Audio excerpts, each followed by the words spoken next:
What's up, everybody? Simon here. On this episode, we're quickly going to talk about Anthony Ferrar, the Timepiece Gentleman. Now, I invited him on my podcast, The Ideal Hour. He did not respond. He is having some problems. He was finally arrested by the FBI for his scheme of watch trading. Now, of course, everyone is proven innocent. Wait a minute. Ugh. Of course, everyone is innocent until proven guilty. So Anthony Ferrar should have his chance to defend himself in court or help resolve this matter that he got himself into.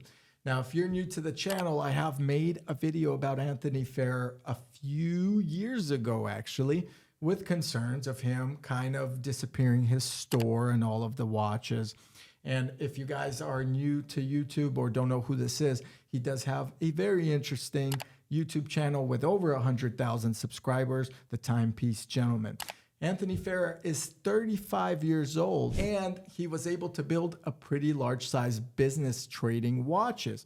The issue with him was that he would collect someone's watches, supposedly, not pay that individual on consignment, and then maybe trade the watches, as well as keep the watches or not pay the people that he is collecting watches to sell, which is a major problem. And supposedly others were claiming that he would take the money or the profits or the proceeds from someone else's watch and buy himself a luxurious lifestyle. Now, Anthony himself on YouTube pretty much made an admission video, which we've commented on and talked about recently, where he has said that he messed up. He literally said he messed up. He wants to do right by his clients and customers. And some people came out defending him. Some people said this guy's a scammer. This guy has taken my money, etc. I personally felt bad for not only the gray market, which is a secondhand luxury watch market, but also for the people that potentially got scammed and lost their watches and trusted Anthony Ferrar. So in this video, we're going to talk about him getting arrested a bit and what he's potentially facing. So the FBI indicted Anthony Ferrar on $3 million of potential fraud or scheme charges. Anthony Ferrar founded his business in 2017 in Texas, but in 2022, he moved to Beverly Hills, which is a great location to sell luxurious watches. Anthony lived in a luxury apartment, of course, in Los Angeles, drove a Lamborghini, Ducati motorcycles, I love Ducati, and traveled frequently to gamble in Las Vegas, according to the feds. And according to the feds, between 2022 and 2023, he promised people to sell their luxury watch with about a 5% commission. Now, on a $200,000 watch, a 5% commission is like selling an average home now, or the median home price in America. So 5% off that is a pretty good commission, considering you could sell multiple timepieces as well as collect a hefty fee. And you don't need any licensing or anything to get into this business. So Anthony had it all planned out. However, instead of giving the money after the sale, Anthony Ferrar kept the money, according to the FBI. So basically what the feds have gotten Anthony under is collecting money by wire or by taking someone's watch, and people would wire him money to buy a watch that he said he would sell them. And then he would send them a different watch or not send them a watch at all, according to this indictment. In some cases, he would sell them someone else's watch, which is like a Ponzi scheme, right? This is kind of like a Bernie Madoff situation. He would use someone's money or someone's timepiece to pay off someone else to keep this thing going and going and flowing and flowing. So he would take, let's say, Mike's Rolex watch, and supposedly as a payment, give it to someone else that he owes something to without ever taking care of Mike. He would give victims a sense of security by engaging in his YouTube channel, by promoting them, his watches, his lifestyle. I mean, people on Instagram nowadays think that, hey, this guy drives a Lamborghini, he drives a Ferrari, he's in a Bentley, he's wearing a Rolex. I'm going to give this individual money because he knows what he's doing with money. I'm going to trust him. I'm going to create this persona that I know him. and that he's going to take care of me. And in the end, this person goes ahead and builds your trust, but never comes through on what they promise. And in this case, supposedly Anthony Ferrar did just that with his clients. He built trust by creating this high profile image of himself. He created trust by having a very successful, very prominent YouTube channel. Of course, he knows watches, he knows the game. But with that said, after building the trust, he would take people's watches supposedly, and then he would go ahead and buy himself stuff, pay off other debts with someone else's watch or timepiece, not send people their stuff. I mean, it goes on and on. What this does really is it affects the gray market. This is why I am always against the gray market. Now, I did reach out to Roman Scharf, who has the gray market on YouTube. Now, Roman, from what I understand, is a very stand-up guy and runs a pretty big operation in the gray market or these type of watches. He has not agreed or has not responded to join to the channel or become a guest on the Ideal Hour podcast, but I'm curious to hear what he has to say about the gray market and what Anthony has done with it, because he's one of the pioneers in it.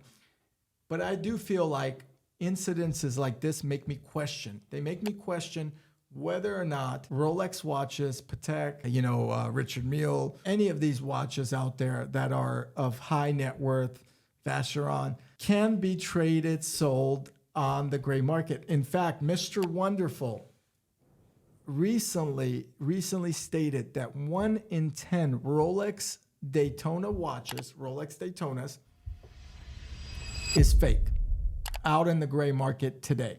And that's why he said he does not like buying from the gray market as well. And he does not like potentially trusting these type of dealers, such as Anthony Ferrar, who supposedly has done wrong by his customers. I totally agree. I personally never like purchasing my watches from the gray market dealerships. You never know. I don't have the eye to see if it's a real or a fake or what it may be. And with so many fake watches, and the manufacturers of fake watches really doing such a good job on these watches that you can't tell them apart. In fact, maybe the only way to tell them apart is to send them to Rolex and have them open them up. I personally don't recommend it. I think it killed the gray market. Did Anthony Ferrar get what he deserved? Well, again, I mentioned everybody's innocent until proven guilty. However, Anthony did pretty much admit to his wrongdoings on his own podcast or YouTube. What do I think is going to happen from here? With him abandoning his Beverly Hills store, it's no secret. I think he ran into financial problems. When you run into financial problems, you start figuring out ways to potentially do things that you shouldn't be doing. Anthony, in this case, took people's money through means of luxury items to pay off his other debts and to keep his scheme potentially going. Closing his store, traveling, running around, all bad signs. Defrauding clients out of money in the net worth of $3 million. It's probably higher, I would imagine, but that says a lot. Now, that could be anywhere from 100 watches to a few pieces, right? Because watches go up and down in price. I mean, some of these watches are a couple $100,000. I don't know what type of clientele he had, but it's very sad to hear. I'm also curious if the FBI is going to figure out if those watches were real or not, and if Anthony has ever sold fake watches, because there are so many. So imagine a client sending money to him. Now, this is hypothetical, and that client sends money, but the watch may not be real that he sends out. Or you buy a watch, let's say, from a gray market dealer, you receive the watch, but you have no idea if it's a real watch. Now, I wonder in this instance if that has occurred. That was not in the FBI report, so it has not technically been brought up. But who knows? Is it $3 million? Someone said it's $5 million on the internet. It could be a much higher fee. Anthony's indictment is scheduled for December 14th. Now, because it's a federal trial, it won't be public.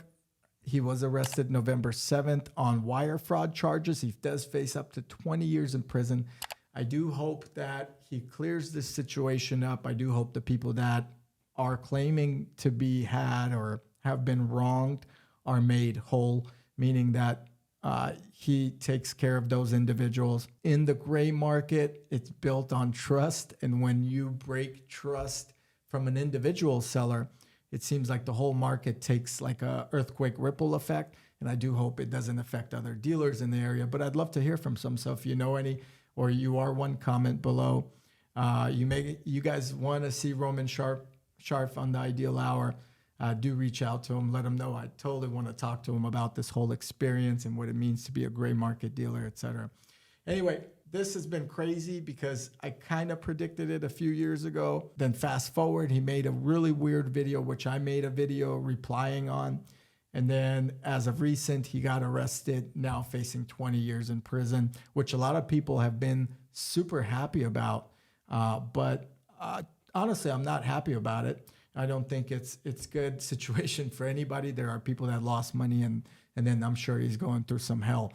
Overall, I hope everybody's made whole. In a perfect world that happens, but honestly, who knows, right? So comment below what you guys think of this whole story. Do you think he's going to continue his YouTube channel? Is that something that is going to keep happening, or do you think this guy is really getting locked up for good? Thanks for watching. As always, check out the Ideal Hour podcast with me, Simon Katz. And if you have anything to comment on Anthony Ferrar, do so below. I'll respond. Thank you, guys.